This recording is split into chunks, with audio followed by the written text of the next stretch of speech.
All right, guys. Thank you for tuning in to episode 2 of the Basic Marine podcast. Thank you to everyone who listened to the first episode. It was very well received.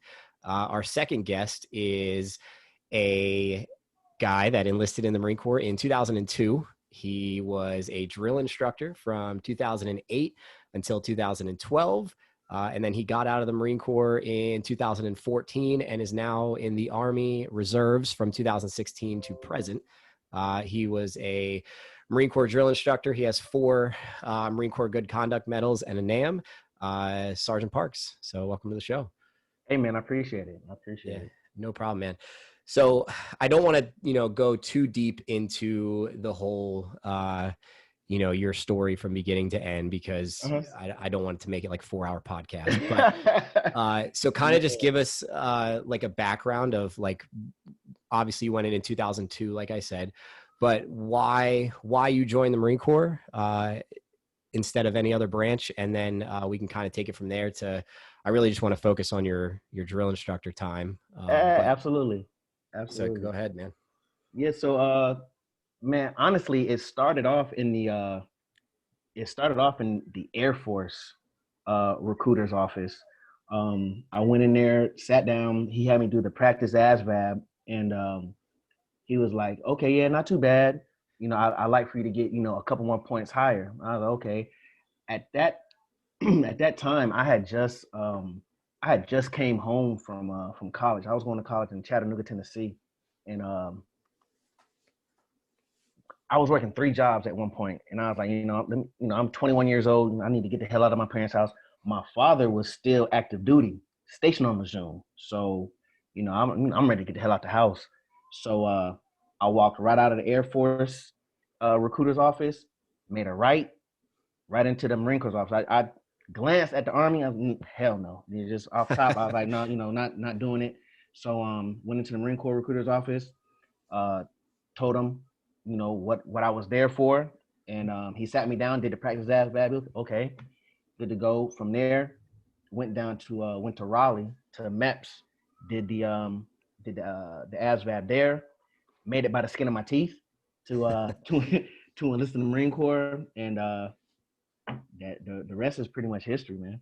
I think it's funny because I don't think anybody actually like just goes to the Marine Corps office to start. I literally just told this story like a half an hour ago to my cousin, also has a podcast, and he kind of just asked about my Marine Corps thing. And I went into the Army office first, right? I don't think anybody actually walks in like right into the Marine Corps office. It's either like somebody wasn't there or like the ASVAB scores or whatever, and you kind of just end up in the Marine Corps. Yep. Which is funny, and I think I would say mostly like 90% of the Marine Corps is probably that way, honestly. Absolutely. I wouldn't doubt it.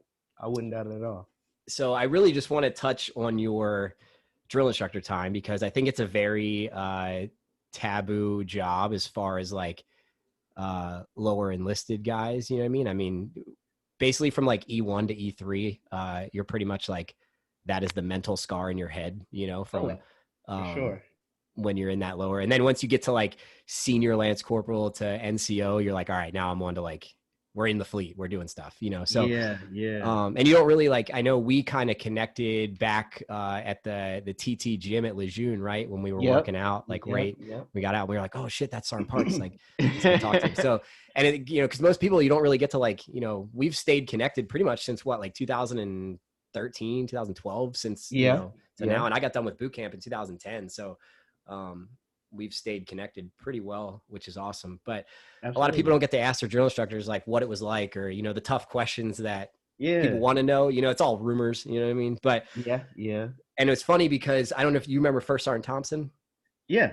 So he ended up being my first sergeant in 1-8 when I checked out. I left boot camp and then went to SOI and then checked into 1-8, and he checked into 1-8 as well from Vox Company. So I was like, oh man. So you talking about my first sergeant? Yeah. You're okay. I'm thinking you're talking about Staff Sergeant Thompson back then, but okay. No. Yeah. No, it's Staff Sergeant Thompson. That's the SOI now. No, everybody wants to know about him. I got probably a question about that. No. Old First Sergeant Thompson, the old white guy. Yeah. So he was my first sergeant, my first sergeant in the fleet, which is crazy. Wow. Yeah, it was wild. But So tell me, what led you to being a drill instructor? Like why that path, or did you get histed? Absolutely not. Man, uh out of boot camp, to be honest. Matter of fact, a buddy of mine, he just left my house early this afternoon. But from as soon as I left boot camp, I was like, this is something I want to do. And checked into my first unit on Lejeune, supply battalion. And even at while we were in we wound up getting stopped at Camp Johnson for guard post, and then finally picked up MOS school for supply. But marching from to and from class and to the chow hall, they would let us march, and that's just something that I wanted to do. We were, my first unit, my first duty section in supply, we stayed in a big warehouse, so we would mess around in the warehouse and be drilling around the warehouse. That's just first it was the drill, and I didn't really I was just talking to my boy the other day. Like it's crazy being on the inside, looking out once you get there. Like as a recruit, like being a drill instructor looks cool. No, it is not. No, See, that's what we need to talk no, about. yeah, no, it is not. Cause I'm pretty sure it just anyone that's honest with themselves that has been through boot camp, all recruits are disgusting. Oh I'm yeah, one of them. I had no 100%. discipline. I had no discipline whatsoever. I'm supposed to be standing on line. I'm looking around. I'm scratching. I'm moving around, and not once, not once was as I was a recruit, I've never heard a drill instructor or my drill instructors tell another drill instructor, "Hey, drill instructor, they ain't screaming because you ain't screaming." I never heard that shit. Now here it is. I'm on the inside, and that's what's getting told to me. I'm like, what the hell? I'm running, I'm screaming. Well, what more do you want me to do? So it's always prettier on the outside looking in. Right. But yeah, since boot camp, I knew that was something I wanted to do, and it's one of them things that people say, be careful what you ask for. You always had that flair, though. You know what I mean? We, as a platoon, we always enjoyed when you were like, "Oh, Sgt Parks is here today." Like we knew, as a recruit, like what the schedule's like. That there's only one drill Oh instructor yeah, there, shit, and yeah, once you're there for a little bit, at the first, it's like it's very hectic, and you're like, "Who the fuck's yeah. coming? Who's going? Is this my drill instructor? I have no idea." But like once you're there, you're like, "All right, everybody's in a schedule. Like every 2 days, Sgt Parks is gonna be here." Like and we would always be like, Yeah. "Oh yeah, we're about to walk to the chow hall, and Sgt Parks is gonna do some sick ass cadence over to the chow hall." Or like at the rifle range, you were doing the Marine Corps. I remember you did the Marine Corps hymn as a cadence, and we were like, "Damn, this is a shit." Like, But What platoon was this? 2000. Man, you're gonna put me on the spot. Who was the senior? Staff Sergeant Blaisdell. Okay. I'm It tracking was now. you. It was you. Staff Sergeant Thompson. Uh-huh. Uh, Staff Sergeant Brown, and then Staff Sergeant Blaisdell. Okay, I'm tracking now. Yeah. Staff Sergeant Brown got relieved like halfway through for throwing that footlocker at that kid's head, and then and then Sergeant Thompson. I think that was his first. I think we were his first platoon. Yeah, So he's very yeah. fresh, and we get like, you could tell, as a recruit, but like he said the most off the wall shit, which is crazy. But like, looking back, we're like, man, he was new. Like it was funny. Yeah, It was new. But yeah, you were our knowledge hat during that. yeah, So if anybody's listening that doesn't know, you have your senior drill instructor, which is like daddy. He takes care of you, and then you have the knowledge hat, which is teaches us all the classes and stuff, which is what Sergeant Parks did for us. You have the kill hat, which is just usually the new guy. I'm assuming that just runs around screaming like crazy, just destroys us. Now, yeah, don't get that twisted. Everybody does that, but yeah. that's like that guy's job, right? And then you have usually like the second guy in command. That's like the assistant to the senior, Yeah. which was Staff Sergeant Brown at the time. So yeah, so what is being on the inside like? What is the day-to-day of a drill instructor? Like what is the Man, so for me, my first cycle was was hell. I'm not gonna sugarcoat it. My first cycle was garbage. Um Lights to lights. They use lights to lights a lot. What lights to lights is from you all wake up at 04. So um, new hats or yeah, I say from the new hat to the third hat is usually on deck by 3:45. And so from the time you all wake up till the time they hit the rack, which would be 8 o'clock, 2000. Mm-hmm. Um, and sometimes even longer than that. So keep in mind, I was there from 3:45 that morning. A lot of nights I would not leave the squad bay till 10:30, almost 10:30, 11 o'clock. I lived on Laurel Bay, which is Whew, yeah, yeah. I lived on Laurel Bay, which is not far, but working them long hours is pretty far. But so you can imagine I probably get home maybe 12:15 at the latest sometimes, and then yeah. sometimes having to get a call in the middle of the night, having to take a kid to the neighborhood hospital. So, but yeah, my first cycle was garbage. You think you think you're doing what you're supposed to be doing. That yeah, you getting told you suck, run faster, damn, It's like I almost like said, being a recruit again at some point. I mean, absolutely. journalists they ain't screaming because you ain't screaming. Um, my senior at the time, I'm not going to throw no names out there. My senior at the time, to this day, that's my man. But when our first encounter, had I not talked to a couple of my buddies that were there before me, and the biggest thing that they told me was to be humble. But this particular day was training day one. So we had just forming. We're done with forming. Training day one or whatever. We're in the chow hall, and I'm going, walking back and forth, and telling kids to shut up, as they're talking. And I don't know if you remember or not, but in the chow hall, it there's a point where there's like a glass wall.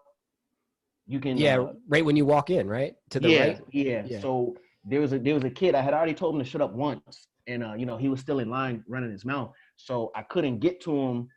I couldn't get to him like I wanted to. So I grabbed his porthole straps, and I stretched it like a slingshot, and it made the loudest pop. And so he was like, "All right, sir."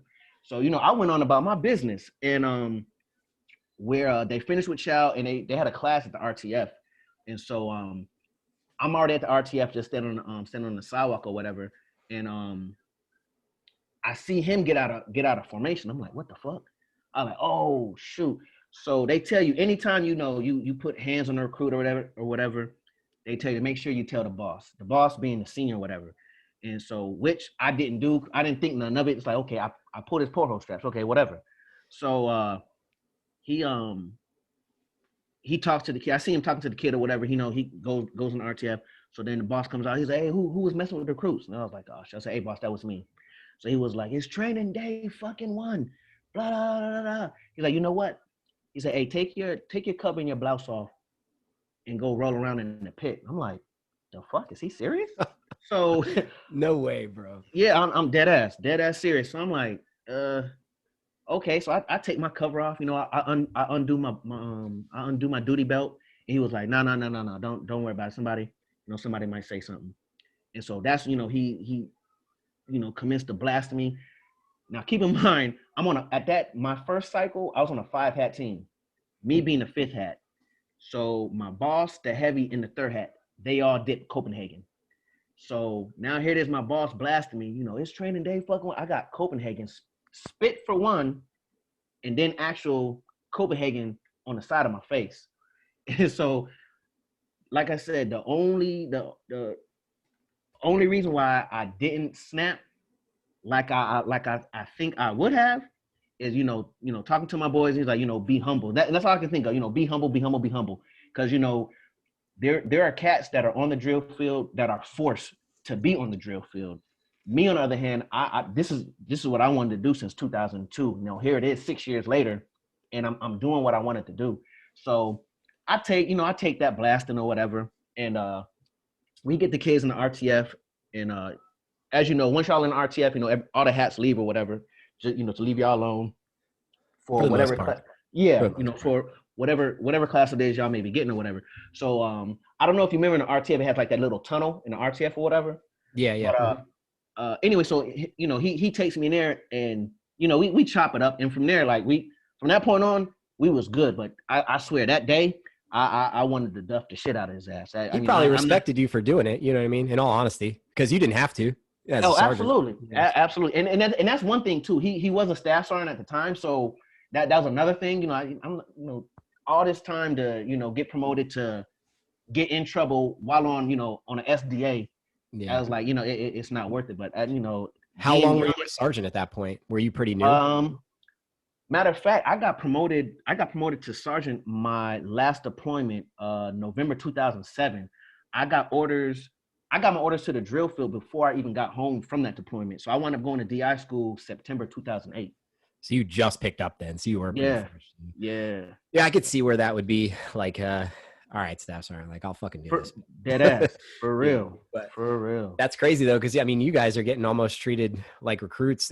So let's rewind a little bit. What's DI school? How long is that? What's it like? We always like as recruits we're like, oh man, they go out there and like yell at trees and shit. Like, is that and that's funny.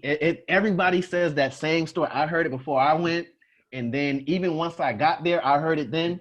And so DI school is 3 months, just like recruit training. When I went, a lot of what they did change. Back in the day, they had what's called teachbacks, and what the teachbacks are is pretty much they pull out. There's certain drill movements that we had to learn, but back in the day, like that shit was verbatim. When I went through, you had a demonstrator. So as you're going through it, he's what you're saying is what he's doing. So to have that demonstrator, it kind of helps you. So you don't necessarily have to do it verbatim. And so the very first one is the position of attention. And so you got to explain what the position of attention is. And you're gonna be about I say a good 35, maybe 40 yards away from your squad instructor. Mm-hmm. And so you got to scream. You got to scream. So you go out to whatever. The next movement I was explaining demonstrate is, whatever it is. So you're like, the next movement I was explaining demonstrate is position of attention. This position is executed, and you're going through the whole spiel, your feet at a 45-degree angle. Your fingers are curled, thumbs along the trouser seams, head and eye straight to the front, from pretty much the top to bottom. So with that demonstrator there, you're able to make sure, okay, I make sure I, hit all these wickets. And, as you go on, a lot of the teach backs get harder and harder because you go from position of attention, which is, pretty much easy as hell. Then you go from a hand salute. And then from hand salute, you start getting into column movements, obliques and all that. So it's not a cakewalk, but at the same time, it's not, they spend more. Matter of fact, I was on Instagram and I was just looking, they had a breakdown of the curriculum hours, and drill is like 100, I believe it said 118 hours of drill. And then, and it's not by far, it is not a PT academy. Sergeant, right. I went to sergeant's course after my last cycle. After my last cycle, I wound up going to sergeant's course. Oh wow, you waited that long.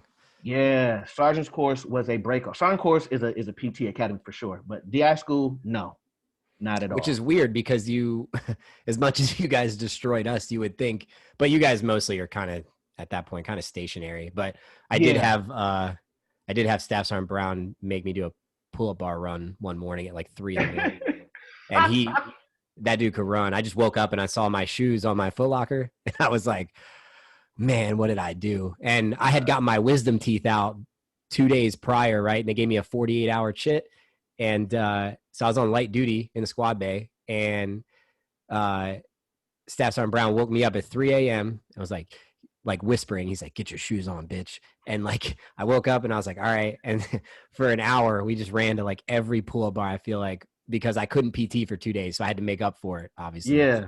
But yeah, I mean, that dude could fucking run though. But and it's one-on-one time, and that's never good as a recruit. But So as far as drill instructor school goes, how do they teach you guys that interaction with the recruits? You mean like not everybody has that, like you and Staff Sergeant Thompson and Staff Sergeant Brown, and really like you guys kind of had that like natural like ability to interact, and but not everybody has that. There's some weird fucking dudes that come into the Marine Corps. So To how do be they honest, teach that? You it's know, it's OJT. I'm not gonna lie to you. It's OJT. They have recruit panels. You know, while we're in DI school, they have actual recruits come come into DI school, and we hats ask them questions or whatever. So they have recruits from that are still informing. They have recruits that are in first phase, second phase, and third phase. And the Marines at the time that are DI students, are able to ask these recruits. Uh, I wouldn't say hand fed questions, but there's certain questions not to ask recruits because one is gonna get those working drill instructors in trouble. But right? but yeah, there was actual they have actual recruits that come and on the panel. But it's OJT and a lot So of they just throw you to the wolves out there when you get to your oh first cycle. shit, yeah, and it's and like anywhere, like any other job, even say you go to college or whatever, and you go to a job, whatever you learned in school, forget about it. That's how it Right. is. Okay. The only thing I can say that would hold true is whatever is in the RTO, the recruit training order. But as far as as far as how you interact with recruits, that shit is OJT. Because what you think might be good. Again, you're heavy, or whoever the third hat, whatever hat you are, whoever's above you, it's never good enough. Right. Until you're a heavy or a senior, you are gonna be garbage. That's how it is. Now I'm assuming that obviously there's like a rank structure within that.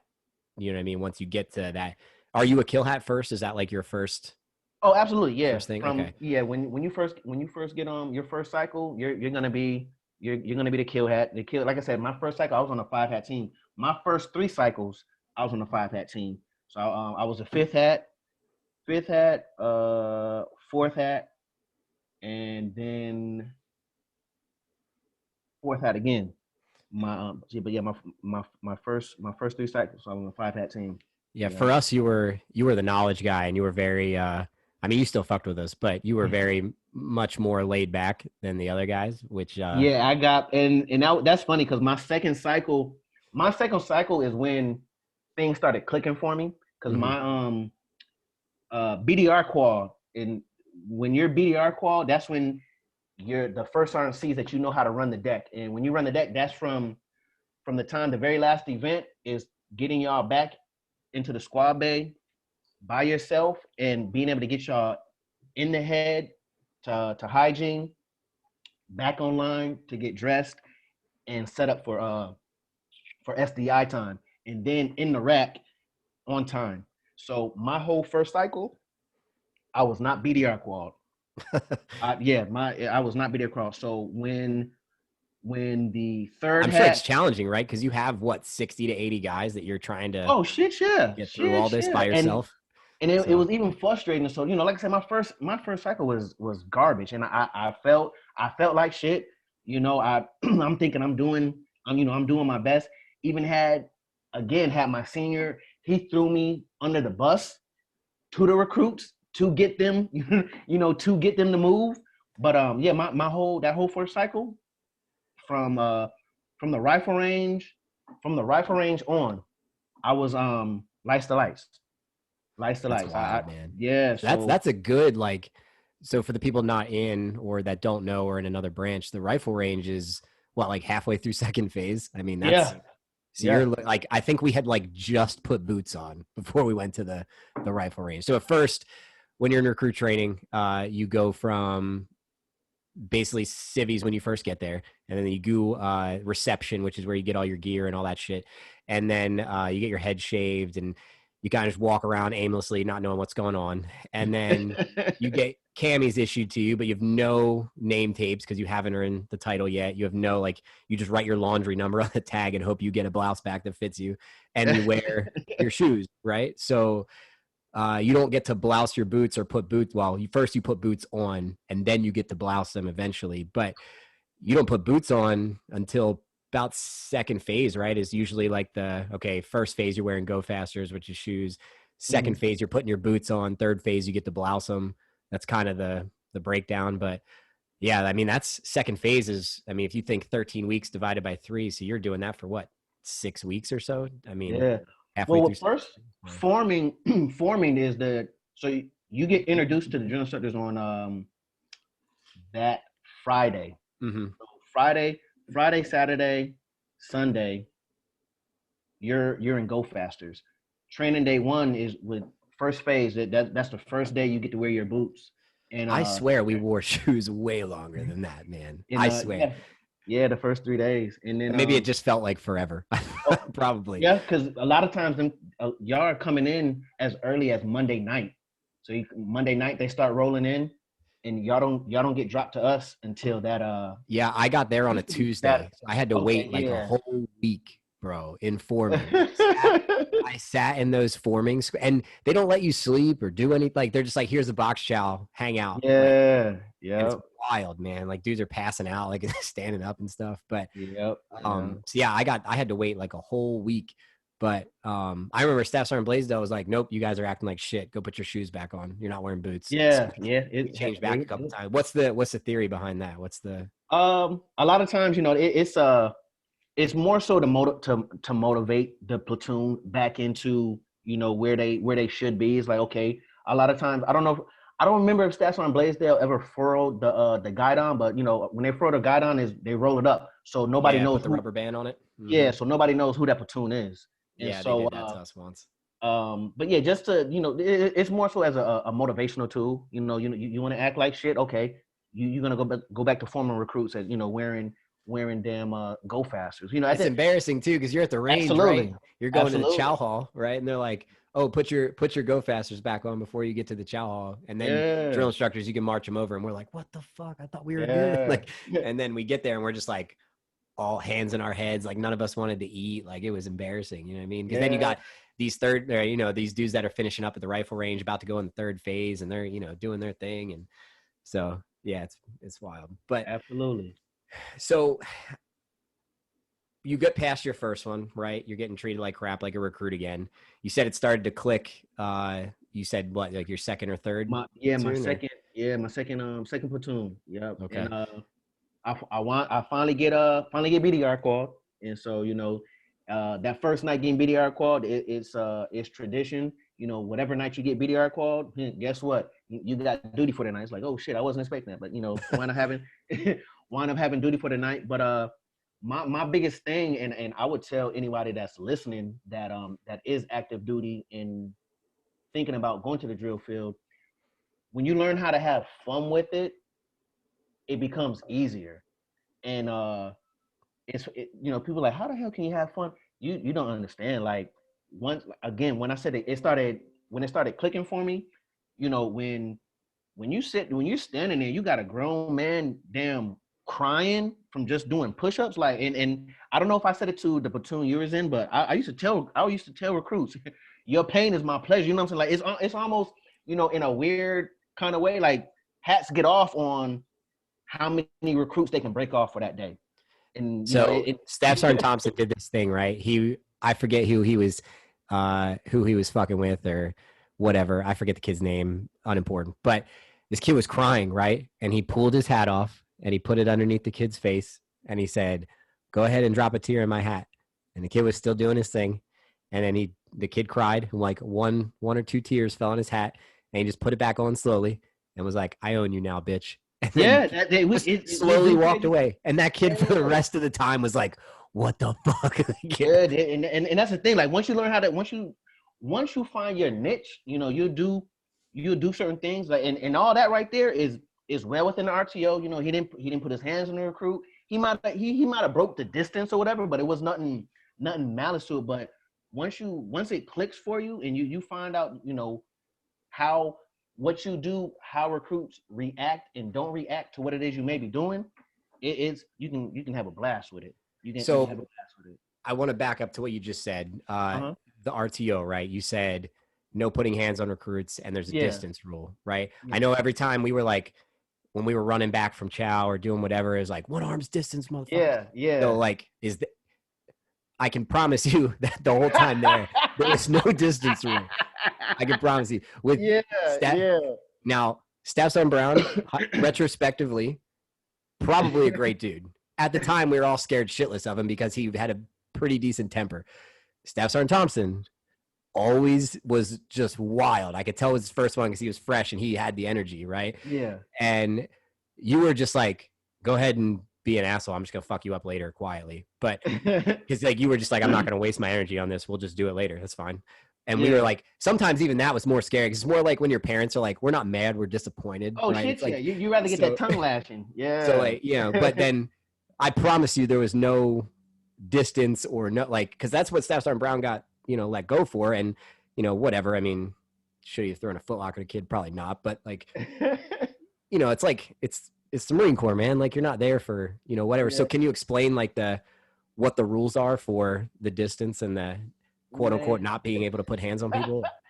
So okay, backing up to when I was a recruit. So it's I guess everything is based off of Full Metal Jacket, like everybody's perception. Yeah. You know what I'm saying? So I didn't even watch Full Metal Jacket until after I was a hat. So when I went to boot camp and everybody's talking about Full Metal Jacket, I had no idea what they were talking about. Yeah, I So didn't either. I didn't watch it until I was in the fleet. yeah, and so when I went to boot camp, like the stuff that happened there, like I thought it was a-okay. It wasn't until I went to DI school and they're going over the RTO recruit training order, and I'm like, oh shit, everything, damn near everything that I seen and everything that happened to me, all of that shit was illegal as hell. I'm like, oh damn, I had no idea, no idea. So the RTO is pretty much it's a breakdown, do's and don'ts, as far as recruit training. The big three is not to mess with recruits sleep, not to mess with their mail, and not to mess with their child. And a lot of times, y'all may not know it, but a lot of times y'all would help us out, because I know a lot of kids might ask, like, why we always got to give the greeting of the day, throughout the day, all day. So let's say it's afternoon time, and I have a kid say, good morning, sir. Good morning. It's damn, it's 1500. Like, what, you didn't eat, child? No, sir. It's like, oh shit. Let me get with boss. Like, yo, this kid didn't eat. So a lot of that stuff, would help us out. But the RTO is a breakdown of pretty much the do's and don'ts. The 1 arm's distance. Again, as far as me, I was a 3rd battalion recruit, and everybody knows, it's broken down. Third battalion, they beat recruits. uh second battalion is PT studs, and 1st battalion is all about drill. Some may switch those orders, but whatever. But yeah, I was a 3rd battalion recruit. I've seen some stuff and I've gone through some stuff myself. And so again, once I went to the DI school, I was like, oh dang, I'm thinking what's going on, that's it's expected. It's like, it's the Marine Corps. It's not like, this is it ain't cheerleading camp. So the ones that really get or I should say the drill instructors that get in trouble is, I think, in my opinion, is the ones that go overboard. That distance is gonna get broke. The biggest thing that was told to me, and it was told, from my senior on the first cycle, when I did pull that kid's porthole straps, he was like, look, it's training day 1. It's like, you're breaking that distance this early in training. What are you gonna use once you're midway second phase, damn near 3rd phase? Yeah. What can you turn, what can you use in, what you're gonna start beating the kid, which it makes sense. It made sense to me. It's like, okay, got you. But but yeah, that's basically what the RTO is the do's and don'ts, as far as dealing with the recruits. Okay.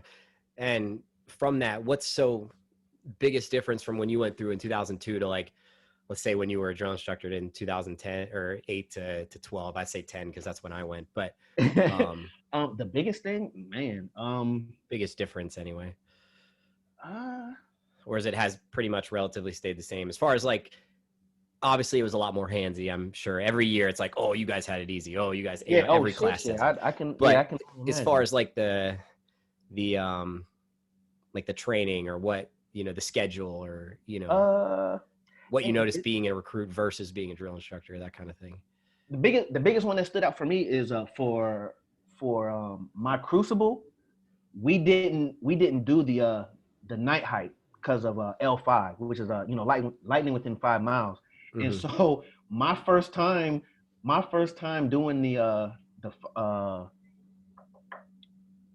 my first time doing the night hike in the crucible was in DI.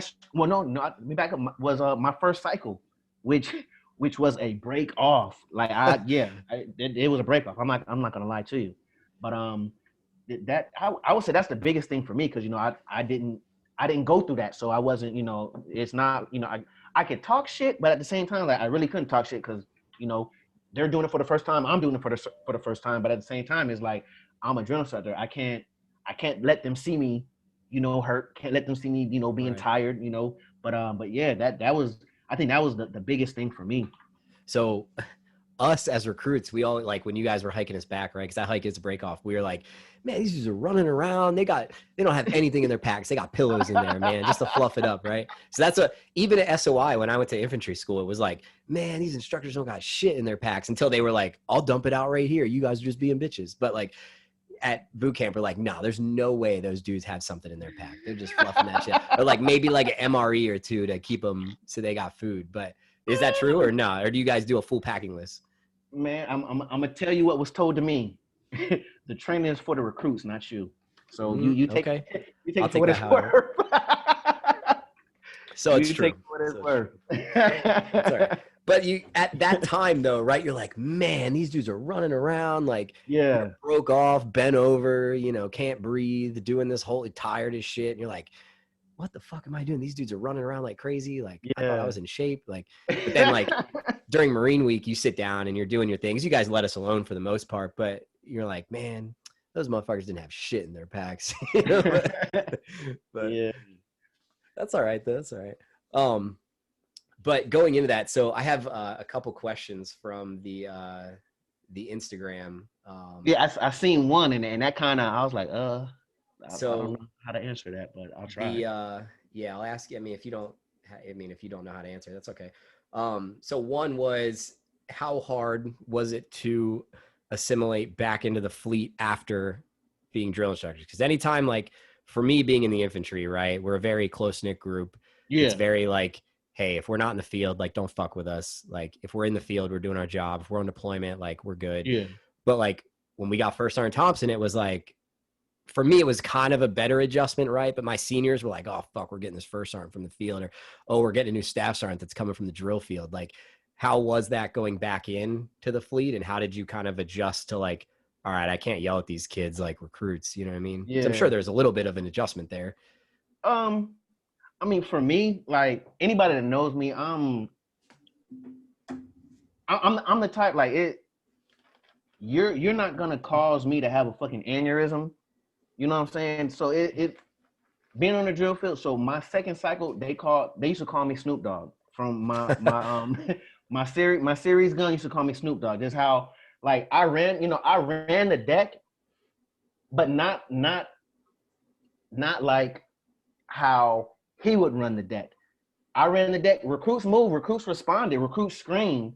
But I guess my mannerisms. But at the same time, it's like I'm not, because when I went to DI school, I was 27 years old, and I'm pretty sure some of the other cats went to DI school way younger than me. My second cycle, my senior, him and I had history together. Him and I, we deployed. My very first deployment in 2003.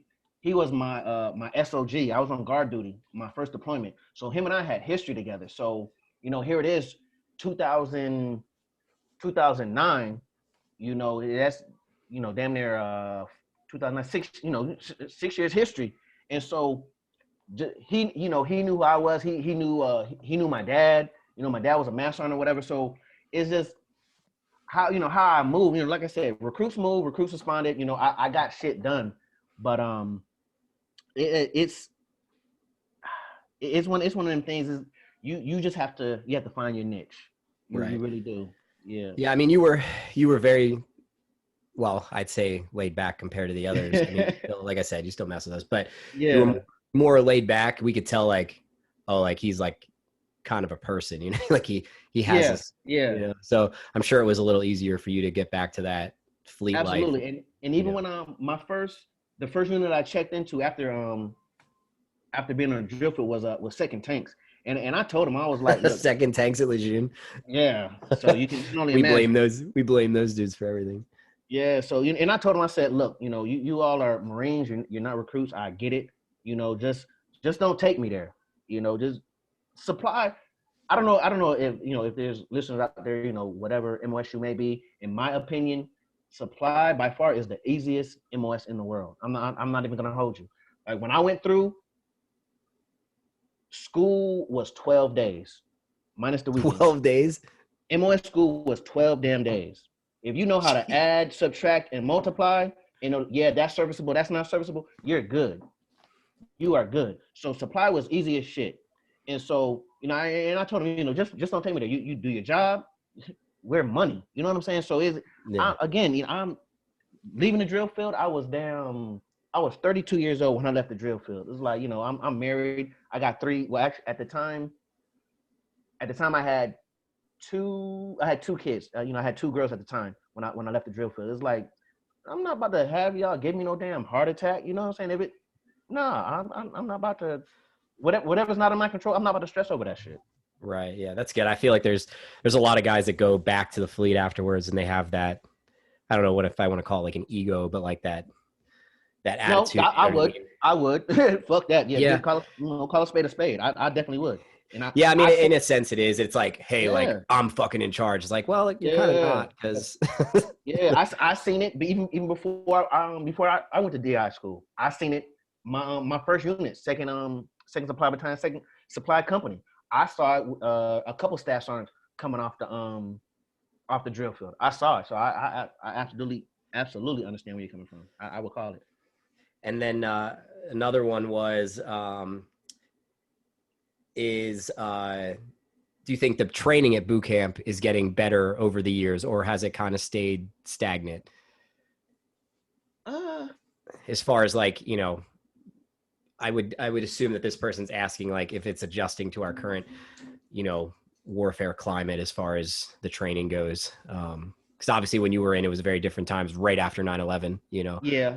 And then kind of adapting to what we know about the enemy now. But I mean, I guess that's not really the job of boot camp, but the gist of it, and it's in the drill instructor creed, train them to the best of my ability,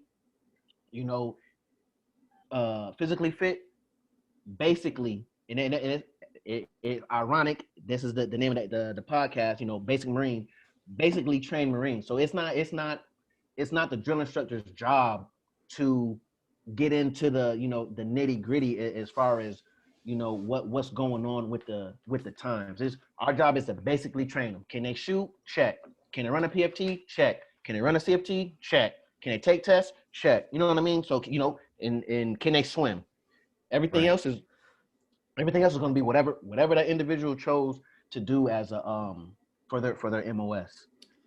And then from that, when you just said the basic stuff, and again, that's kind of why I named it this podcast. But so my wife actually asked this question because she was 4th Battalion at Paris Island, and we met at the our recruiting office back in 2008. We met, and then we ended up getting married after my first deployment. But so how hard is it to send, like, because she was obviously in the female platoon and there's a lot of shitheads over there, but She asked how hard is it to see, like, because I don't know if you remember this kid, but we had a shit bag in our platoon that you were my drill instructor in, and how hard is it to see somebody who is a piece of shit and is probably not going to make the greatest Marine in the fleet, but they kind of pass everything half-assed, and you're like, we kind of have to pass them. Like, how hard is that as a drill instructor? Or, is it just like whatever he passed, And that's as sad as it is, that's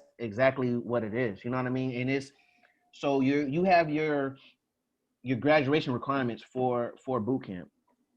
He checks that, he gets that check in the box, and I don't know if Staff Sergeant Blaisdell told you all or not, but the one reason why that platoon did not get honor platoon is because we dropped too many recruits. Yeah, I was going to ask that. So yeah, and that's actually part of it, right? Because he told us that after final drill, he was like, "Hey, like we could have done this, but I had to drop like 2 or 3 dudes." Too many kids. And the platoon that won, even though they won final drill, if anyone came on our deck and looked at Staff Sergeant Blaisdell's moat table, we damn near had trophies for all the events. So anybody's like, oh yeah, this is honor platoon. But being that the one platoon that did win final drill, they had that one trophy. The same kids that he picked up on Foreman Day 1 is the same kids that he graduated. So he dropped no kids. So he had 100% training efficiency. And so that's why that cycle, you all didn't get honor platoon, which to me was bullshit. And that same cycle is the cycle that I had no kids fail, no kids, and to this day it still boggles my mind. And I told y'all, like, don't fuck with my knowledge. Like that was my shit. That was your big thing. That was your big thing, man. I had all of you all passed. I had no failures. A platoon had a failure and still won knowledge. Like that shit baffles the fuck out of. Like I was pissed the fuck off. You know what I'm saying? Like I'd rather have somebody like get dropped because they were a shitty recruit. Absolutely. You're not out there drafting kids. It's like, but you taught, like, I'd rather have them know the knowledge but not make it. You know what I mean? Absolutely, shit, yeah. So I never understood that why that counts against. Because what happens when the recruiter sends you somebody who just can't do pull-ups and they're like, yeah, sure, fuck it, here you go. Like, no, I forget what cycle it was for me, but there, we would have kids that come in because everybody wants to sling rounds down range. Mm-hmm. Until it's time to sling rounds down range. Just keep it a buck. But there were some kids that we had 0311, and my senior was like, no. And they would have to get their MOS changed. It's like, nah, this kid is not, he is not 03 material. You know what I mean? And Staff Sergeant Blaisdell told us that. He was like, everybody who's going on an infantry contract, get outside. And we were doing the classes at the range, those little, like, that little hut or whatever that's over by the range. Yeah. And he was like, if any of you motherfuckers fail or uncle on the range, I'm changing y'all's contract away from infantry. And we were like, man, he can't do that. Yeah. But there was like, I don't know. You remember Green, but yeah, it was me and him and like a handful of other dudes. There's maybe like, I don't know, 10 of us, but I think Green and I were the only active duty guys. Everybody else was a reservist. And we were just like, damn, like, we're not about, like, this is even more pressure. Like, we're about to not pass this. Like, but yeah, I would hope that you would do that as a drill instructor. This kid, and no offense, but like, let's send him from infantry to supply because this motherfucker can't shoot. Hey, like I said, call a spade a spade. Because at the end of the day, like, we spend 3 months with you all, and it got to. It's funny as shit because it never fails. Like every cycle, it never fails. So I could be in the SDI house, not even looking out the window, but I could be in the computer, and a kid would be like, "Snap, good evening, sir, Snap." I don't even have to look to see who that kid is, and I already know. So in a sense, you could say, that, like, that's my son. You know what I'm saying? At the end of the day, yeah, we gave y'all shit, but it's like, you're training to be in the brotherhood that I've already gone through. So in a sense, my biggest thing, my wife at the time, her thing to keep me on track is like, at the end of the day, you have to remember that, that's somebody's son, that's somebody's brother, that's somebody's, father, Right. whatever the case may be. Because it's crazy. After whatever group that I might have had in a crucible, I would ask them, it's like, who all came to boot camp expecting to get hands put on them, and it never fails. The whole group, from our crucible group, all of them would raise their hands. It's like, I don't have to, I don't have to put my hands on you, to train you. There's been times where I want to put my hands on you, but at the end of the day, it's like, I got a family that I need to provide for, Right. and I my career is on the line for that shit.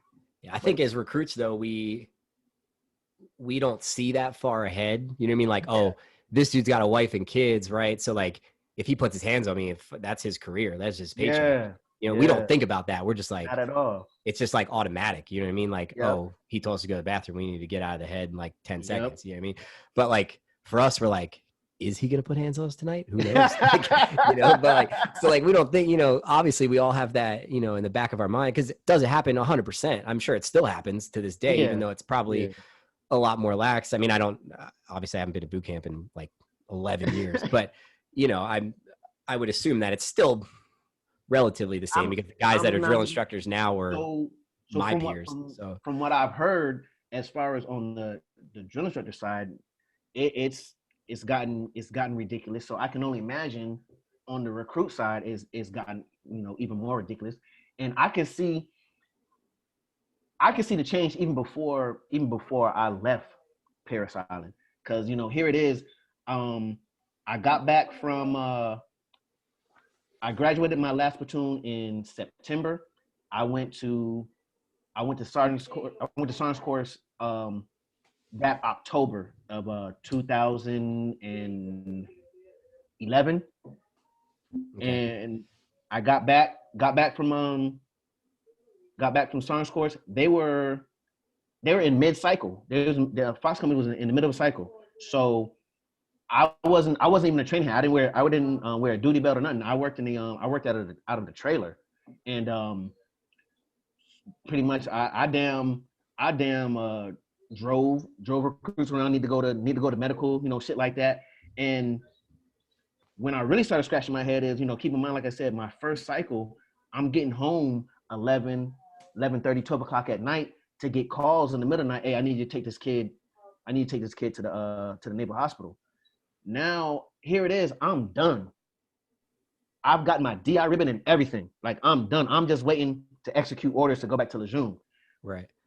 Fox Company picks up a whole new platoon, or a whole new set of recruits, six decks. And the first one tells me, "Hey, Parks, we're gonna send the new hats home. You're gonna stay in the trailer." Like, what the fuck? Like, no, I remember my first cycle, I'm getting called in the middle of the night to come take kids, but I'm done. I have my DI ribbon, but I gotta stay in the trailer. Like, so that right there, I already knew it was starting to go downhill. I'm being told now that new hats sit down with the first sergeant, let him know how their day is going. I'm like, what the hell? I never sat down with the first sergeant. Like, what the fuck? Like, nah. Yeah. So to be honest, after knowing First Sergeant Thompson for 3 years in a deployment with him, he's not really the much of a sit down and talk guy anyway. But well, all this was after he left. Yeah. Because he left with us. I would say probably a little after, because I went to SOI and BRC, which is the recon school, and once I got back from BRC, he checked in like a month or two later. So probably 6-7 months after I was done with boot camp, he was leaving as well. So he just wasn't he'd come out for formation. Morning, gents. Anything happen? No. All right, platoon sergeant's got it. Like, he was never like the.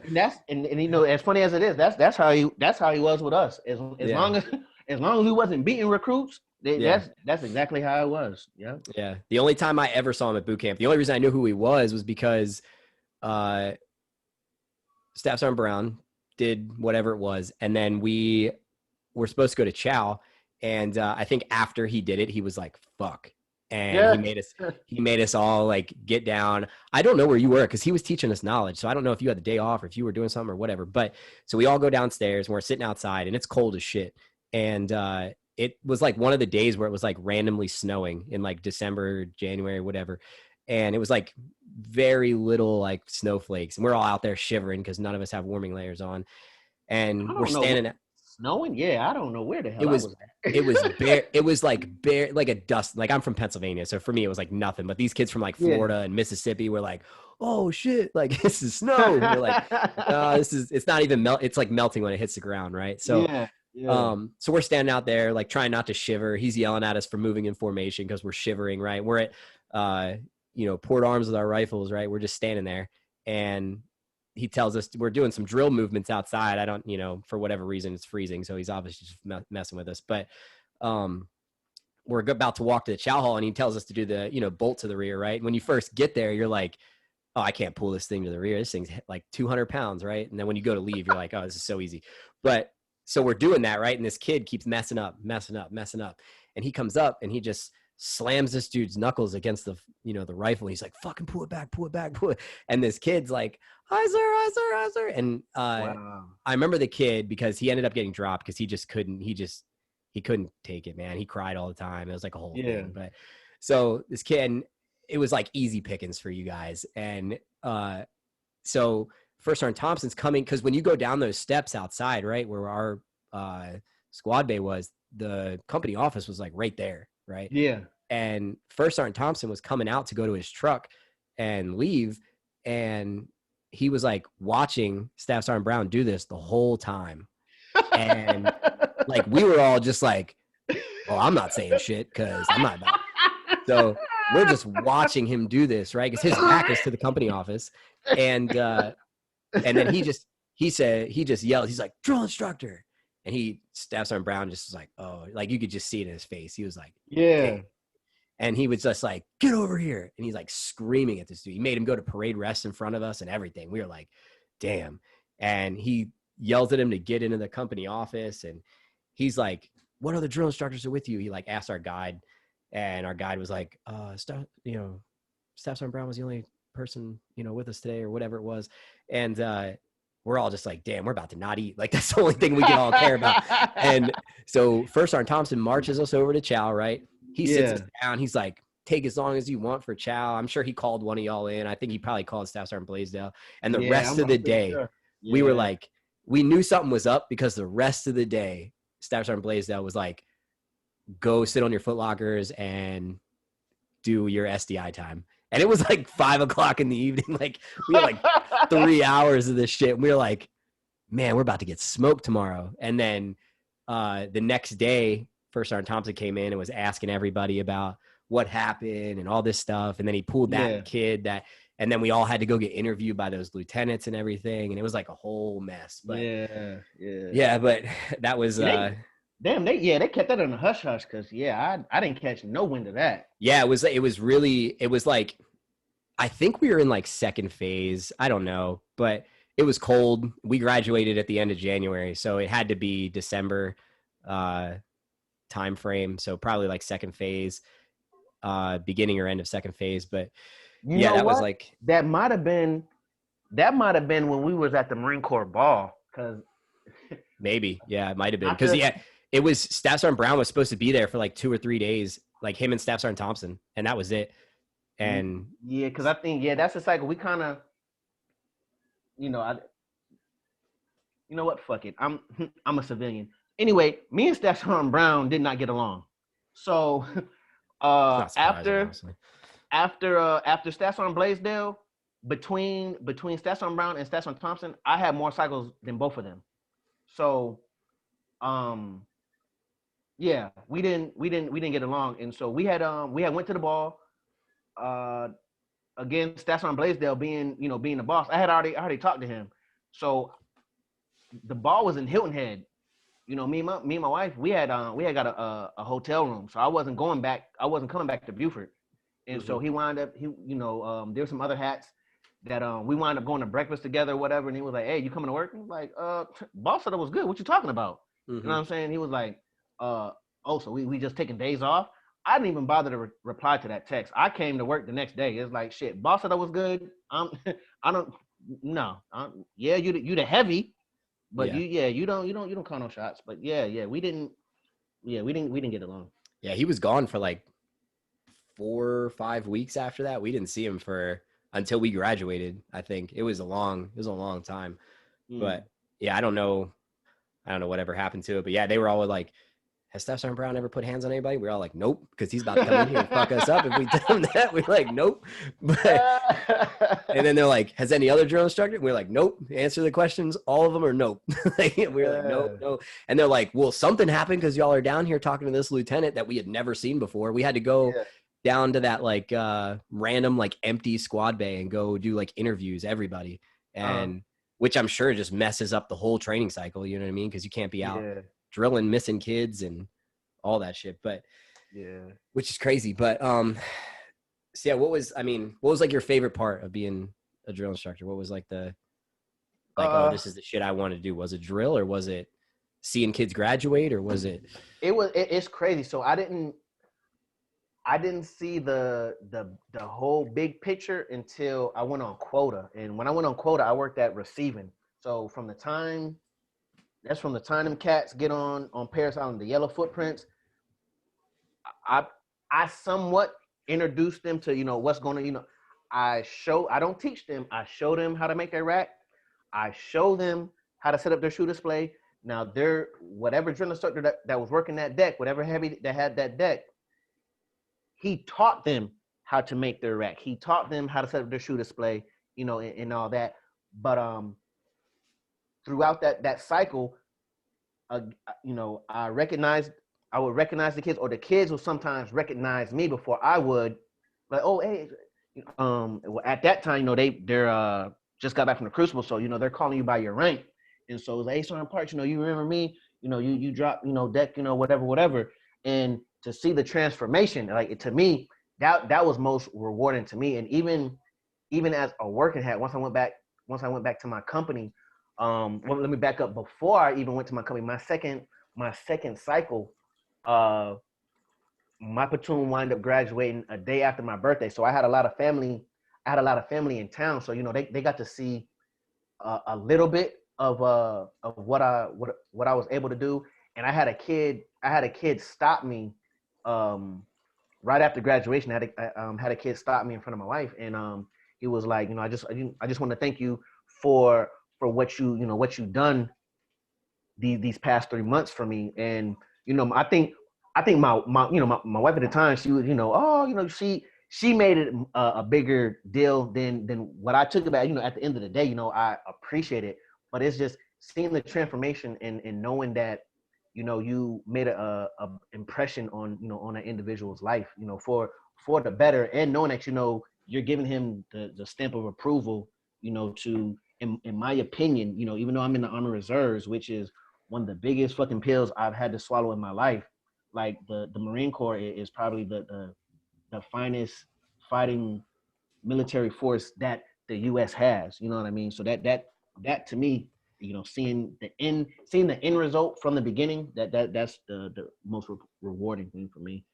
yeah, I mean, it's got to be a pretty cool thing. I mean, because you spend every day for 3 months with these kids, Yeah, right? And you yeah, go and like for us too, like even for me being out, like you're like, oh, it's stop being a motard or whatever, and thinking telling your boot camp war stories. But like it's cool to like oh, like that's like keeping, like when I've kept in contact with you, like, oh, it's cool to like see what you're doing now and see yeah, yeah, that transformation from even, oh, that's my drill instructor that went to the fleet, that's now a civilian, that's now in the army, or see yeah, the same thing on our side of it. So I'm sure it's cool to go from like, man, these kids, like you can't even walk when you get to boot camp, to like, oh, now you're a Marine. You know what I mean? So, yeah, and yeah, like, so I want to back up a little bit. You said, every recruit is nasty. So like, how true is that? Because like, we don't see it, right? Because we're in it. You know what I mean? You don't yeah, see it yeah, until you got blinders on, right? It's like chow to chow, lights to yeah. lights, like whatever drill we're doing, like we're trying to all mind our own business so we don't stick out and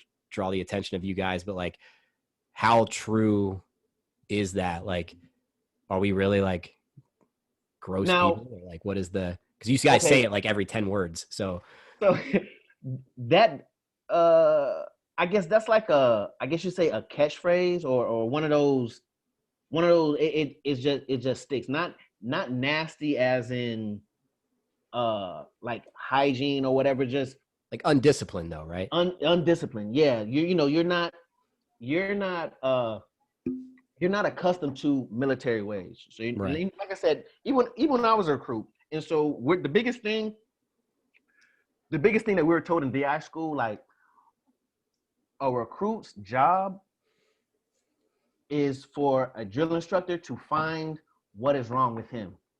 A recruit is never right.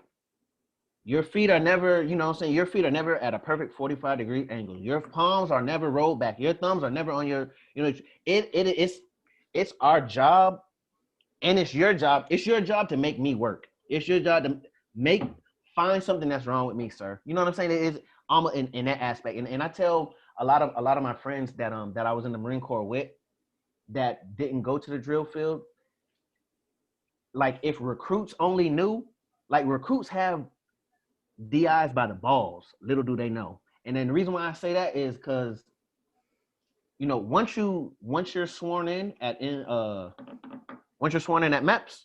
Mm-hmm. you're a Marine. However, you still have to go through the training. Right. You know what I'm saying? So you're a Marine. At the end of the day, you're a Marine. You're just going through the training to make it official. And I believe if recruits knew that shit, it'd be a whole lot worse on hats. I think that it probably would be a whole lot more hats getting relieved of duty if recruits did know that shit. Because you have recruits would be arrogant as fuck. Well, listen, You know I'm if there's anybody listening to this that's thinking or considering going to boot camp or leaves soon and goes down, please go and tell your drill instructor that, please. They can tell them if they want to. Shit, I'm a civilian. I'm gonna keep it a buck with you. You know what I'm saying? No, I'm just saying that they're gonna go down there and I'm already a Marine. He's the fuck you are. I promise that conversation is not gonna go well. But that is true though, because you would put like everything that you guys give us, right, as recruits is like, oh damn, I did fuck up today, right? Like, yeah. Oh man, I am a piece of shit. Like, man, I really can't take a shower, right? You know what I mean? Like, even like a little thing, like, man, I really can't get dressed. Like, everything you guys give us, we feed off of, right? So like, if you go down there and you're like the master sergeant MEPS or whatever that cuts your orders to boot camp is like, oh, you're already a Marine, just make sure you pass all the training. Like, this dude already said I was a Marine, you know what I mean? So like, what do I gotta listen to you for? I just gotta do pull-ups and swim. Like, that's all I gotta do, but yeah, so I totally get that. So what was your another big goal of the podcast is to talk about like that transition life, you know what I mean? So for me, and I'm sure for a lot of people, it's pretty rough, you know what I mean? Going from, you had those paychecks every 2 weeks and you got TRICARE and you got all this stuff, right? And then you go on terminal and then those paychecks stop and that health insurance stops, right? And then you're not around your boys anymore. And so what was your transition period like, and what would you have done differently if you could? Because I want to help, hopefully, people that are wanting to get out or are getting out that maybe need some guidance, like, what would you have done differently, or, whatever. Kind of talk about that. Absolutely, man. I talk to my ex-wife about this all the time. Like she was with me from the time I was a private from the time I got out the Marine Corps. The military spoils the fuck out of you. Excuse my language, but dude, you can swear. It spoils you. I'm not gonna lie to you. So, backing up to like I said, I'm a military brat. My father did 27 years in the Marine Corps. My younger brother got out a couple years ago. He was in the Marine Corps. He was supposed to be a Fox Company recruit my first cycle, but he had a signing bonus, so he shipped early. So he wound up going to Bravo Company. But the military spoils you. Everybody's like, oh, you don't have to pay rent, you don't have to pay lights, you don't have to pay water. Yes, you do. You do. It's just that it's already taken out of your paycheck. So whatever hits your bank account, you just know that's your money. That's a leftover. Right. Yeah, exactly. So it spoils you. So once you get out, and when I got out, I got 2 years from so I got out in 2014. 2016 is when they cut me off on TRICARE. I was halfway. I was in the middle of paying for my oldest child's braces. As soon as I got out, the onus was on me.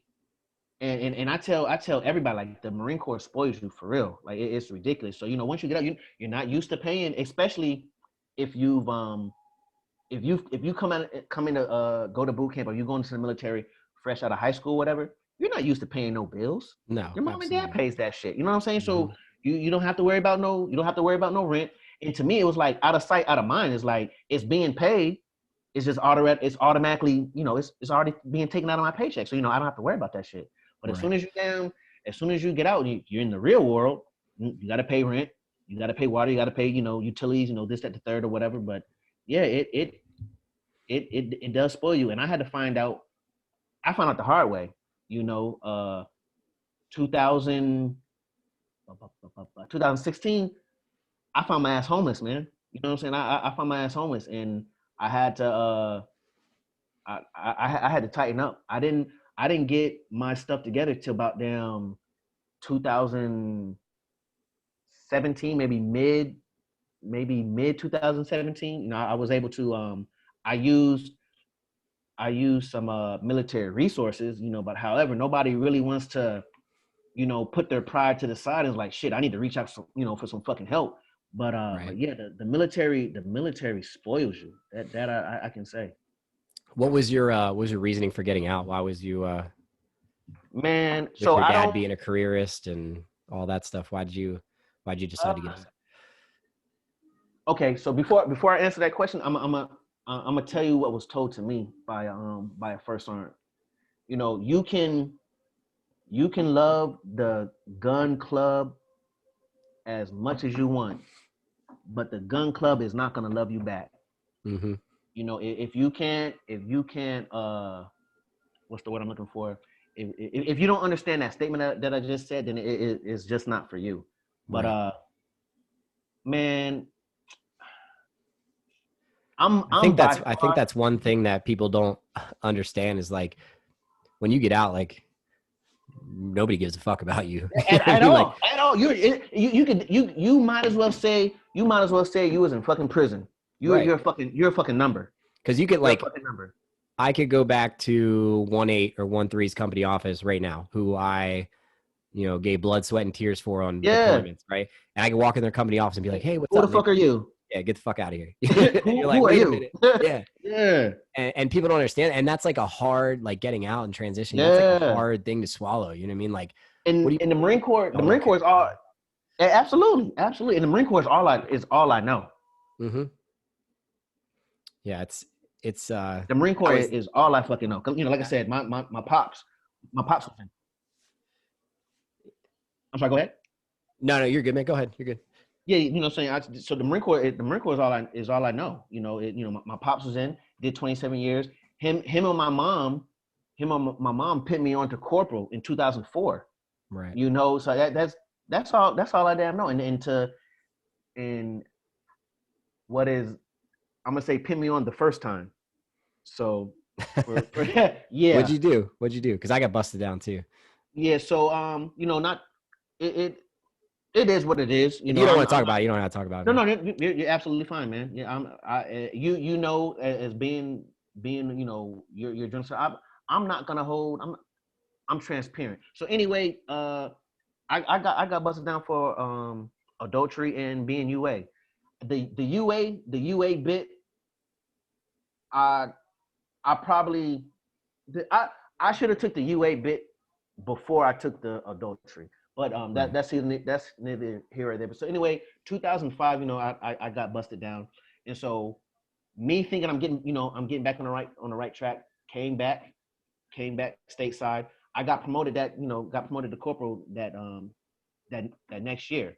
Uh, that following year, got promoted to sergeant, and that's when I put in my DI packet, trying to tighten my shit back up, because like, oh shit, okay, I already got one black eye. Let me Yeah, fix yeah. it. So, back to your question as far as, why I had to get out. Um, anybody that knows me, man, like I said, I'm a military brat. I lived in Hawaii for 6 years, turned around and lived in Okinawa for 3 years. So I'm versatile. Like I got friends of every race. And again, I'm probably and I'm pretty sure I've told every platoon that I worked, and I'm pretty sure I told your platoon, I'm a realist. And I'm by far the furthest of anyone as far as being racist. But the Marine Corps as a whole is the biggest racial organization I've dealt with. And the reason why I say that and bring it up is so here it is 2013, and I had an opportunity to go to Dubai to train United Air, however you say that shit, the UAE over in Dubai. Right. So I had an opportunity to train the UAE Army, and that's only for prior hats. So I'm geeked. I'm like, oh shit. So I got the information whenever I sent the first one the email. I had a buddy that I was on the drill for with that he was already over there. And so like the money that they were making was just ridiculous. So I was like, oh hell yeah. So, of course, I go back home, I talk to my wife. She was like, well, do you think you should go ahead and tell them that you want to do it? Should you wait to hear back from the from the career plan? I'm like, man, fuck that. That's money. That shit. We can fuck a retirement, because at this time I've already done. I'm at 12 and a half years. So I'm like, fuck it. I'm trying to get this money. Damn the Marine Corps, whatever disability they give me, I'll take it, whatever. But so I sat on it, and the lo and behold, our the career jammer that we had at the time, her retirement had got approved. So this broad is just sitting on folks' packages. And so I'm like, what is going on with my shit? So I'm like, after I found out she had settled, I was like, well, shit, let me reach back out to this first sergeant out here in Dubai. Let me see what's good. Can I still get put on? Come to find out, oh, we're not hiring at this time. I'm like, motherfucker. So okay, I missed that train. So now I'm back on, like, let me jump through the hoops to make sure my paperwork is good with her. So, I turn everything in or whatever, and it gets denied. I'm like, what the fuck? Denied? I don't have no black eyes. I finished the SDA. I'm battalion color sergeant for tank battalion. Like, what's really good? So there was another sergeant at the time that put in a package. And this is why I say the Marine Corps, in my opinion, if anyone listening, this is my Cornell Parks, this is his opinion. This is why I feel like the Marine Corps is racist. So this individual was another sergeant who was Caucasian, who had failed a PFT. See, right there, you could just use His that. He motherfucker can't even be PME exactly, complete. but his reenlistment gets approved and mine gets denied. I'm like, what the fuck? So it left. Do I hate the Marine Corps? Not at all, because the Marine Corps provided for me. I can't deny that. But it left a bitter taste in my mouth when I did leave. Right. And that's, see, to me, like, obviously this is not videoed, but I am white. You are a black guy.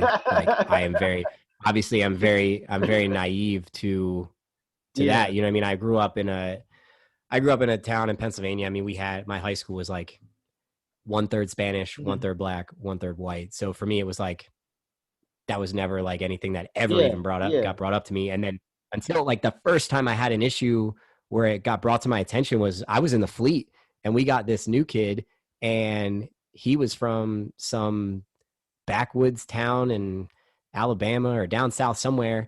And the dude barely could Oh read. wow. He could barely speak English, and just this goofy, lanky, redneck white dude. And I'm not gonna say his name because he's probably listening.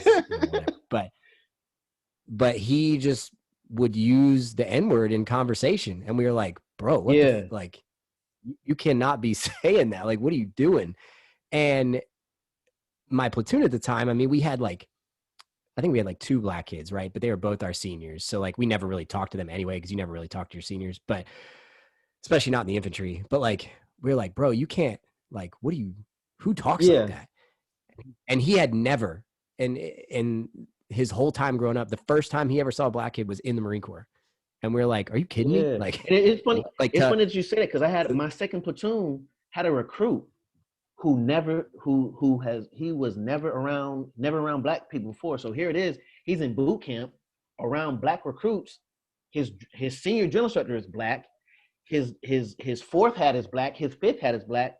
So he writes home and he's telling his people like, hey, my senior drill instructor is black. I got drill instructors black. They're not that bad.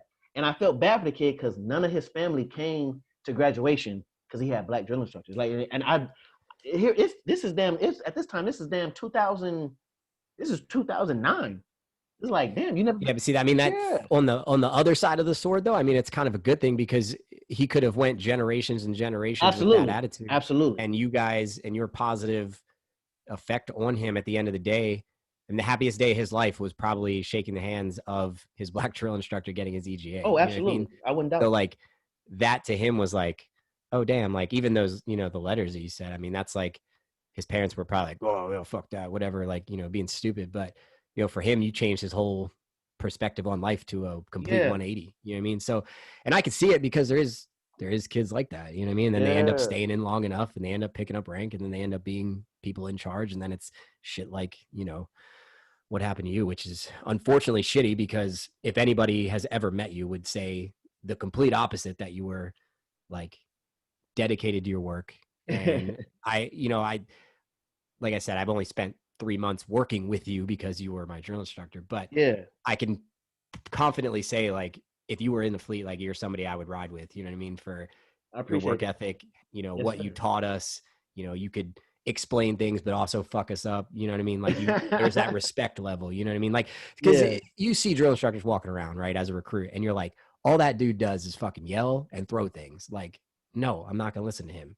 But like, you would literally be like, all right, I'm not going to yell at y'all because I don't have the time for that shit. And if you don't want to listen, it's on you. You're just going to get dropped. But Yeah. like, so like we respected that, you know what I mean? And like, even going forward, and that's why like I stayed in touch, because you were like one of the cool dudes, you know what I mean? Like Staff Sergeant Thompson, none of us had that relationship because we were like, all he does is run around and say dumb shit and yell at us, you know what I mean?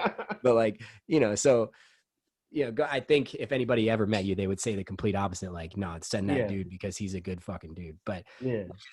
again, it's 2021. I think the whole conversation is stupid, and I think it Yeah, needs to be absolutely, man. like, Absolutely. and I think people like that kid you had said, right? Like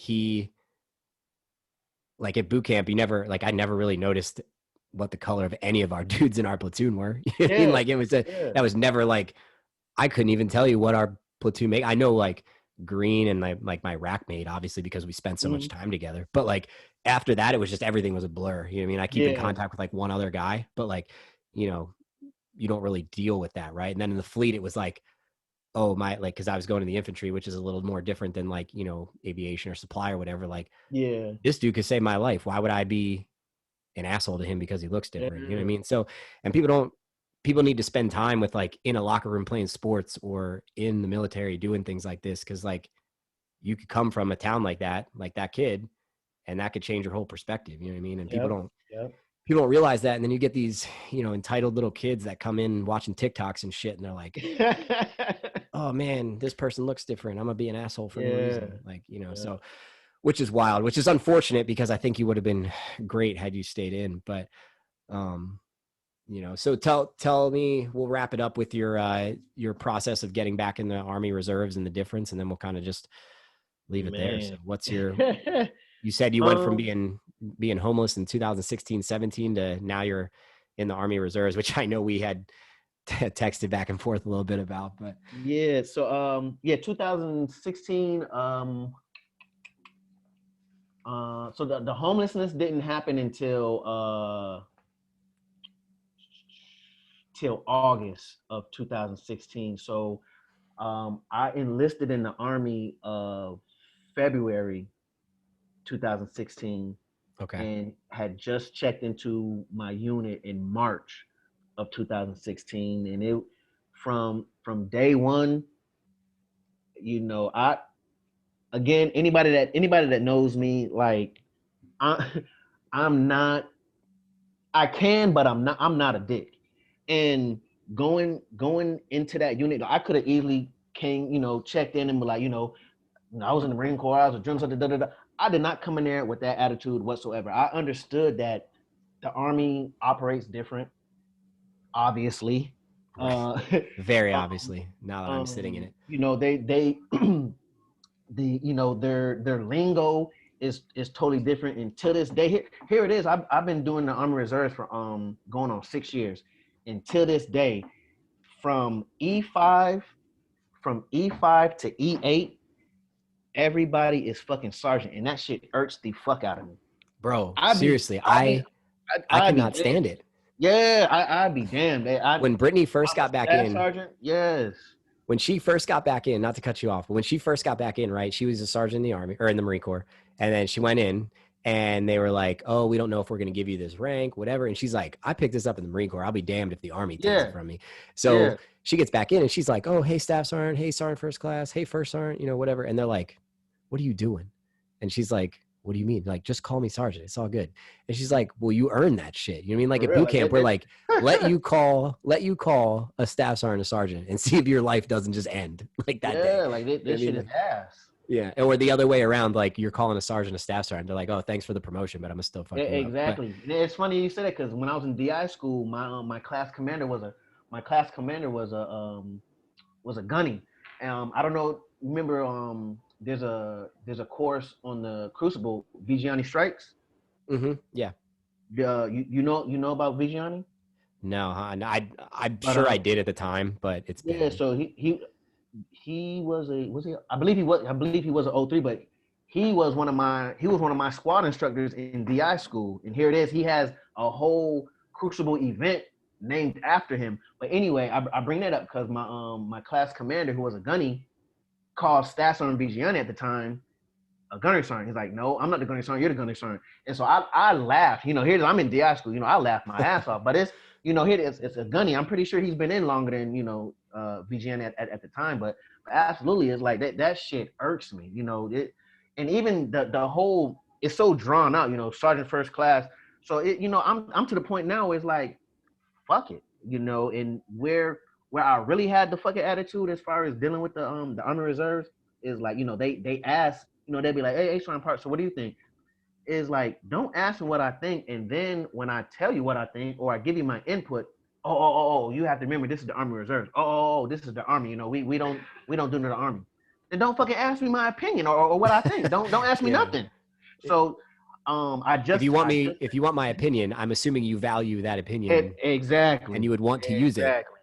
Like exactly. So yeah, so I just checked in to a new unit in Charleston. Here it is. I'm in damn Chesapeake, Virginia. So I just had drill this past weekend, and yeah, so everything has been virtual for the past 5-6 months. So I just got face to face with these individuals this past weekend, and it drives me crazy. But at the same time, like, you know what? It was told to me, like, sometimes you got to get a man what he wants. So I'm to the point now. It's like, fuck it, I'm about to fake it till I make it. So motherfucker, want to get called sergeant, I'm gonna call you sergeant. And here it is, you a fucking E8 like that. Whatever you want it, that's what you get. yeah, like it's still like, and Brittany's been in active duty Army for like 3 years, and she's still like, man, I gotta call this, master sergeant or first sergeant, like sergeant, like she still calls him like first sergeant or whatever, master sergeant, but they're like, you could just call me sergeant. And she's like, all right, what? And she's finally at the point where she was doing like, the Marine Corps bun for the females and like all that stuff. And like probably 6 months ago, she's like, man, these people want to be, and like bringing back to, what you'd said earlier about being nasty. Like, she's like, these people want to be nasty and not have haircuts and not have regulations and I'm trying to follow anything. She was like, then I'm just going to do it. Like, I'm already here. Can't beat them. Join them. Like, I'm not going to stress myself out. Exactly. I don't blame her one bit. Cause I'm like you say, we follow each other on Instagram. So I know you've seen some of my Instagram videos and pictures. Like, I had braids. I Yeah, had that braids. blows my mind, bro. That you can have So, like dudes can have like the twisties and the braids and dreads and stuff. And I'm so like, what is this dude at the PX doing? Like I text her pictures all the yeah. time. And so I had braids because, like I said, everything for the about 4, 5, 6 months or whatever has been virtual. So I'm like, well, shit, we're not going in. I'm not getting a haircut. I'm not getting I'm not getting a haircut. I'm not shaving. So I let my hair grow out for the past year, and so I got a haircut damn Thursday. And I told the barber, I was like, look, man, I took my braids out, I picked my hair. I said, look, I need about half of this off. Because I was still gonna get my hair braided. But he wound up cutting off way more than what I wanted him to. So I get to Charleston, South Carolina, Friday night. Saturday morning we have formation, and I see this dude in my platoon. He had the biggest fro I've ever seen in uniform, and his damn cover on his head looked like a fucking yarmulke. I'm like, what the hell? And the tips of his afro was damn near dreadlocks. I'm like, you got to be shitting me. I cut my fucking hair for this shit. So it's like, I'm over it. I'm not gonna lie to So you. Brittany is she's the only white person in her platoon right now, right? And so she's an NCO, right? So she's a team leader right now. And Mhm. she went to one of her like PFCs or E3s or whatever they are. I can't keep track of that shit. But they got PFC twice, so I don't understand that. But Yeah, uh yeah, or private twice, PV2, I don't know, whatever. Not important. So this chick's hair is like bright orange, right? And she's like, listen, like, and Brittany's like, whatever the order says is what we're going off of. Like, if yeah, the order says that you can have this, then you can have it. If the order doesn't say you can have it, then you can't have it. There's no gray area. It's a yes or no, yeah, right? And she says that with everything. Like, I'm going to keep it fair for everybody. Like, did you pass your PFT? Yes or no? Did you do this? Yes or no? Like, so she goes to this chick and she says, listen, you cannot have orange hair in uniform. It says it in the order, like printed off the order and gave her the counseling for it. Oh my God, bro. This chick went to EO. She went to first sergeant. She went to sergeant major. Tried to ruin Brittany's career and said that she's racist because black people can't have yeah, orange hair. And Brittany's like, no, it's literally in the order. Like orange is one of the words in the yeah. fucking order. And the sergeant major was like, well, it's not that bad as long as it's not distracting. Yeah, And and she's like, see, and that's the shit that fucking irks me. Like the shit is in black and white, and then you'll have senior enlisters or whatever to try to finagle shit so mm-hmm. it's okay. Like that shit irks me. And that's Hell, like, and that brings it back to like boot camp where you were was like you will have a 0 to 3 gradual fade as a haircut, right? There's no in between, right? it, It's like 3 inches on top is the maximum length, 0 to 3 fade, right? And then for females, it was whatever the order was, right? And like yeah, there's no gray area because you show up Monday morning and you even have one stubble of hair on your face without a no shaved shit, you're gonna get fried, right? But oh, here, like absolutely. my neighbor looks like Rick Ross and he had full beard, bro, full beard, got it lined up, got it everything.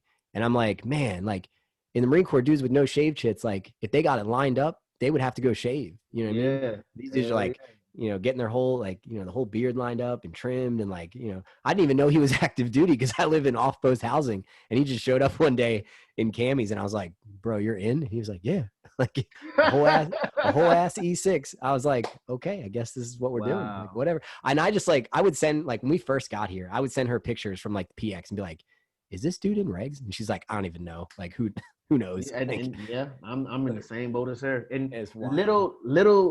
little people know that a high and tight is Mhm. eccentric In the Army or the Marine Corps? in the Marine Corps. That's it's Oh, that's a yeah. that's the Yeah, eccentric yeah, yeah. haircut. hmm Yeah. And Even as though that's crazy what they as it give is, you when you exactly, graduate, But, exactly. or those sergeant majors that just like do the whole like put their hand on their head and just shave all around it. You know what I mean? Yeah, The screaming eagle hell or whatever. yeah, But yeah, it's just I think that just comes back to the discipline thing, man. Like the discipline in the Marine Corps for anybody who's listening that wants to join or whatever, or hasn't seen both sides of the other branches. Like the Marine Corps' discipline is hands down, 1,000 times better than any other branch. I think that's what makes us better and different than everybody else. Is the discipline that's instilled straight from you when you show up on forming day one. Like, yeah. it's like no moving, no talking, no, this is your haircut now, like, everything. So people don't see that though. They're just like, oh, the Army and the Marine Corps, they do the same thing, and you're like, Nah. they Nah. don't. Like, it's not. We Not might at talk all. the same, or the color of the uniform, the greens might be close, but Yeah. not quite. But no, man, that was awesome. I really appreciate you coming on here. Absolutely, man. Absolutely. I won't take up too much more of your time, but again, I hope you're doing well. I hope you're, Oh, for sure.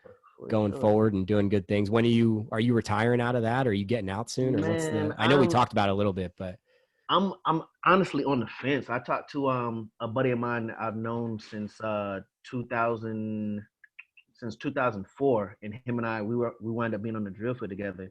I talked to him last week, and I was telling him, I said, dude, I'm ready to throw my hands up. He's like, dude, because on my LES right now, my LES has 18 years, and oh how man, yeah, exactly. And so how the reserves works is I'm still lost. I still don't even know how the fucking Army Reserves works, dude. So it's like, okay, do I have 2 years that that I have, and and I can call it quits, or do I still got damn 5-10 years before I can retire? So it's beyond me. yeah, Um, um, like I said, I just checked into this unit back in June, and I updated some information on my SRB and shit, and it has my, if I'm not mistaken, that I saw it has my EAS right now as in 2000. I think it said 2023, 2024, something like that. But okay, it's to the point where last year, uh, I was supposed to have been out 2 months prior to me even find out that I was supposed to have EAS. So that in itself should let you know that is like, what the fuck is the Army doing? Like yeah, I had no clue that I was supposed to have EAS, and so then they didn't let me reenlist. They gave me an extension, but now here it is. I'm looking at some paperwork that says my EAS is 2023 or 24. It's like, the fuck y'all doing 2 and 3 year fucking extensions? Like, what kind of shit is this?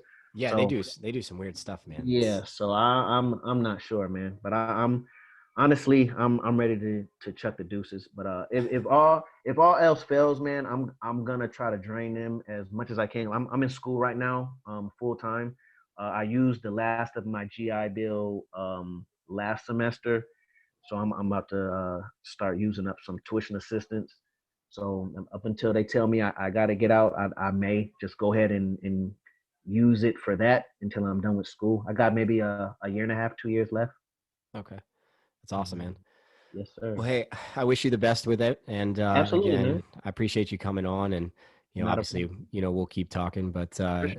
For you sure. know, it's good, man. I really appreciate all the insight. Any last words or Anytime. advice to anybody that's one, going to boot camp, and anybody that's two, Um, getting out man, of the Marine Corps? if you don't have to get out, don't do it. Don't do it unless you for sure got a solid plan. Hmm. Don't do it because the grass is not always greener on the other side. And if it is greener, ask them how much their water bill is. Yeah, Ask them how it's much their good. fucking water It's bill is. good. And for the ones that want to do it, if you're gonna do it, but do it for the right reasons. And I'm gonna tell you as a former recruit, and I'm gonna tell you as a former drill instructor, be humble, be humble, be humble, be humble. Being humble will take you far in life, in my opinion. And just for your listeners, when you're doing the whole the supplement thing, man, I support anyone that I've served with. I support any and all. I got a couple buddies that have a clothing line. So if you all are listening, check out Zilla, ZILLA.com, and I got another one, Simple Fresh Clothing. They're both on Instagram. Check them out. Some dope clothing. One is a prime drill instructor, and the other is prime Marine Corps. So check them out. Awesome, awesome. Thanks, man. Hey, absolutely.